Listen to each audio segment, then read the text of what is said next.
નમસ્તે મિત્રો, ગાયત્રી સ્પીક્સમાં આપનું સ્વાગત છે. પ્રેસિડેન્ટ ટ્રમ્પે કોંગ્રેસને પત્રો મોકલ્યા. તેમણે કહ્યું કે સીઝ ફાયરને કારણે તેમને ઈરાનમાં મિલિટરી ઓપરેશન માટે કોંગ્રેસની મંજૂરીની જરૂર નથી. 60 દિવસ પૂરા થઈ ગયા છે, પરંતુ ડેમોક્રેટ્સ કહી રહ્યા છે કે cease fire war powers resolution માટેના સમયને રોકી શકતું નથી. એક આકર્ષક એસયુવી જે મિકેનિકલ ફૂટ મસાજ ઓફર કરે છે, એક લક્ઝરી મિનિવાન જેમાં ત્રીજી હરોળમાં જવા માટે રોટેટિંગ સીટ્સ છે અને ઘણા મોડેલોમાં પ્રોફેશનલ ગ્રેડ સ્પીકર સાથે ઇન કાર કેરિયોકી છે. દુનિયાએ ચીનનો ઓટો શો જોયો અને વિશ્વભરના ઓટોમેકર્સ અને રાજકારણીઓ માટે આ એક અસ્તિત્વનું જોખમ છે. તે દુખાવો જે આજે સવારે ઉઠીને અનુભવાયો અને જકડાયેલી પીઠ, તમને ખબર નથી કે શું કરવું. તેનું નામ છે ઇન્ફ્લેમેઝિંગ. શું છે આ, કેવી રીતે થાય છે અને તેનું શું કરવું? ન્યુયોર્કની અનોખી ભારતીય લગ્નવિધિ, 6 ડીજેસ, 8 કેટરર્સ, 10 કોરિયોગ્રાફર્સ, 16 ફેશન અને જ્વેલરી ડિઝાઇનર્સ, 400 મહેમાનો, 8000 ફૂલો, 7 આંકડાનો ખર્ચ અને 5th એવન્યુની સ્ટ્રીટ પરમિટ. આ બધું અને ઘણું બધું આજે ગાયત્રી સ્પીક્સમાં.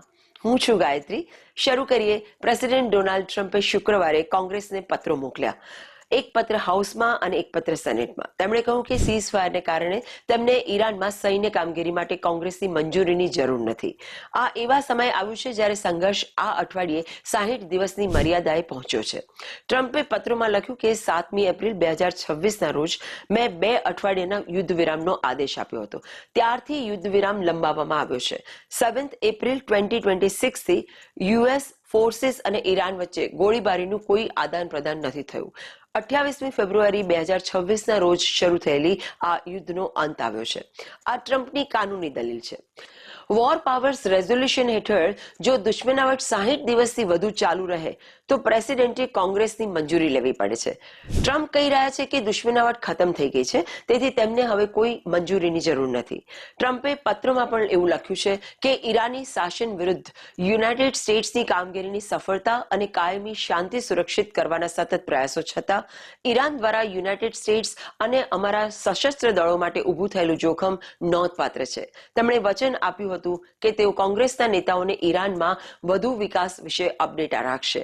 મિત્રો, ધ્યાન આપજો કે આ પત્રો ત્યારે આવ્યા છે જ્યારે કોંગ્રેસના નેતાઓ વધતા પ્રશ્નોનો સામનો કરી રહ્યા છે. લોકો પૂછી રહ્યા છે કે શું આ તેઓ કોંગ્રેસ તરફથી ઔપચારિક યુદ્ધ અધિકૃતતા ઉપર મતના કાર્યક્રમો નક્કી કરવાના છે. 3 ડેમોક્રેટિક લોમેકર્સે આ શુક્રવારે નિવેદન બહાર પાડ્યું હતું. આ લોમેકર્સ ગ્રેગરી મિક્સ, એડમ સ્મિથ અને જીમ હિમ્સ. તેઓએ દલીલ કરી હતી કે યુદ્ધ વિરામ વોર પાવર્સ રેઝોલ્યુશન માટેની ઘડિયાળને રોકતું નથી. તેઓએ લખ્યું કે દુશ્મનાવટ અટકી નથી. બંને પક્ષો સૈન્ય દળ દ્વારા નેવલ બ્લોકેડ્સ લાગુ કરી રહ્યા છે. પહેલા દિવસથી આ ઈરાની જોખમના દેખીતી રીતે ખોટા આધાર ઉપર આધારિત પસંદગીનું અનધિકૃત યુદ્ધ રહ્યું છે અને આજની સ્થિતિએ 60 દિવસ પછી પણ પ્રેસિડેન્ટ ટ્રમ્પના યુદ્ધ માટે કોઈ કોંગ્રેસની મંજૂરી નથી. મારું માનવું છે કે હાલમાં પ્રેસિડેન્ટ ટ્રમ્પ કાનૂની દલીલ કરી રહ્યા છે. તેઓ કહી રહ્યા છે કે દુશ્મનાવટ સમાપ્ત થઈ ગઈ કારણ કે યુદ્ધ વિરામ છે, પરંતુ ડેમોક્રેટ્સ કહી રહ્યા છે કે બ્લોકેડ લાગુ કરવો એ પણ દુશ્મનાવટ છે. જો તમે નાકાબંધી લાગુ કરવા માટે સૈન્ય દળનો ઉપયોગ કરી રહ્યા છો તો તે દુશ્મનાવટ જ છે. આ મામલો હવે કોર્ટમાં જઈ શકે છે અને કોંગ્રેસે મતદાન કરવું પડશે. અને જો કોંગ્રેસ મતદાન કરશે તો ટ્રમ્પ વધુ એક બંધારણીય કટોકટીનો સામનો કરવો પડશે. 60 દિવસનો સમય થઈ ગયો છે, પણ યુદ્ધ હજુ ચાલુ છે અને કોઈ અંત દેખાતો પણ નથી. હકીકતમાં પેન્ટેગોનમાં બહુ તેજ બેઠકો ચાલી રહી છે. ઘણા વિશ્લેષકોનું એવું માનવું છે કે બીજો હુમલો થવાની તૈયારીમાં છે. તેથી ભલે અત્યારે પ્રેસિડેન્ટ ટ્રમ્પે ટેકનિકલ અને કાનૂની દલીલ આપી દીધી હોય, પણ કોંગ્રેસની મંજૂરી વિના આગળનો રસ્તો મુશ્કેલ છે. નેક્સ્ટ સ્ટોરી ફક્ત યુએસમાં જ નહીં પરંતુ સમગ્ર વિશ્વમાં ઓટોમોબાઈલ કંપનીઓ માટે ચિંતાજનક છે. બેઇજિંગમાં વિશ્વનો સૌથી મોટો ઓટો શો ચાલી રહ્યો છે. 70 ફૂટબોલ મેદાન જેટલો મોટો શોકેસ, અને જોનારા કહી રહ્યા છે કે જે દેખાઈ રહ્યું છે એ કોઈ સપનાથી ઓછું નથી. એવી કાર જે લોકો માટે કલ્પના સમાન છે. સ્લીક એસયુવી જે પગની મસાજ ઓફર કરે છે. લક્ઝરી મિનિવાન જેમાં રોટેટિંગ સીટ્સ છે. ઘણા મોડેલમાં ઇન કાર કેરિયોકી છે. કેટલીક હેડલાઇટ્સ દિવાલ ઉપર ફિલ્મો પ્રોજેક્ટ કરી રહી છે. ક્યાંય પણ ડ્રાઇવ ઇન સિનેમા બની જાય. ઇન્ટેલિજન્ટ ડ્રાઇવિંગ ફીચર્સ હવે દરેક જગ્યાએ છે, સસ્તા મોડેલોમાં પણ. ચીનના કાર ઉત્પાદકો મોટા પાયે આ બધું બનાવી રહ્યા છે અને તે પણ સરખામણીમાં ઓછી કિંમતે. અને એક મુખ્ય વેચાણ પરિબળ એ છે કે ઈરાન યુદ્ધને કારણે તેલ અને ગેસના ભાવ આસમાને પહોંચ્યા છે. તેથી આમાંથી મોટાભાગની કાર ઇલેક્ટ્રિક અને હાઇબ્રિડ છે. મિત્રો, યુએસ અને ચીન વચ્ચેનો તફાવત પહેલા કરતા વધુ સ્પષ્ટ થઈ ગયો છે. વોશિંગ્ટને ગયા વર્ષે ઇવીઝ પરથી પોતાના પગ પાછા ખેંચી લીધા હતા. ગેસ ગુઝલર એટલે કે તેલવાળી કારોને ટેકો આપ્યો હતો. હકીકતમાં તેઓએ ચીની કારોને યુએસ માર્કેટમાં પ્રવેશતા અટકાવી દીધી છે. યુએસનું કારણ રાષ્ટ્રીય સુરક્ષા અને સ્થાનિક ઉદ્યોગનું રક્ષણ કરવાનું છે. બાઇટ એક્ઝિક્યુટિવ સ્ટેલા લીએ એક ટીવી ચેનલને જણાવ્યું હતું કે ગેસના વધતા ભાવ એ એવા લોકો માટે વેકઅપ કોલ છે જેમણે ક્યારેય ઈવીને અડ્યું નથી. જ્યારે તમે ઇલેક્ટ્રિક કાર ઉપર સ્વિચ કરો છો ત્યારે તમે ક્યારેય ગેસ વાહન ઉપર પાછા જતા જ નથી.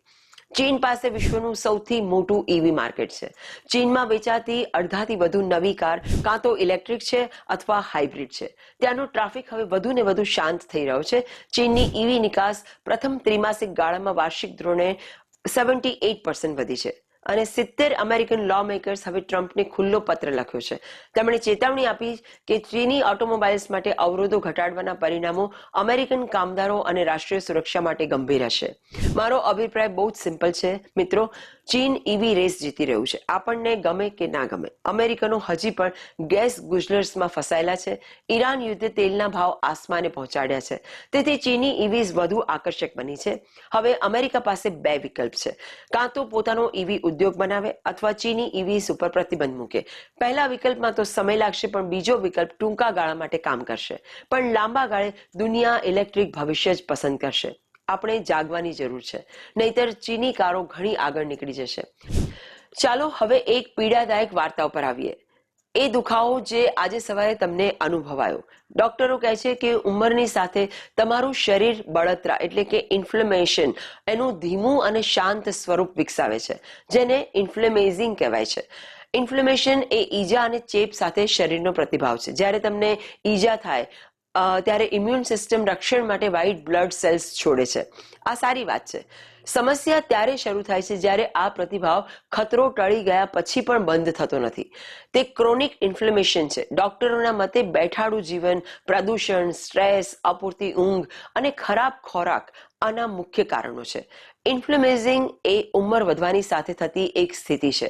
તેને સંપૂર્ણપણે ઉલટાવી મુશ્કેલ છે, પણ કસરત, સારો ખોરાક અને ઓછી ખાંડ અને ઓછું મીઠું ખાવાથી તેને ધીમી ચોક્કસ કરી શકાય છે.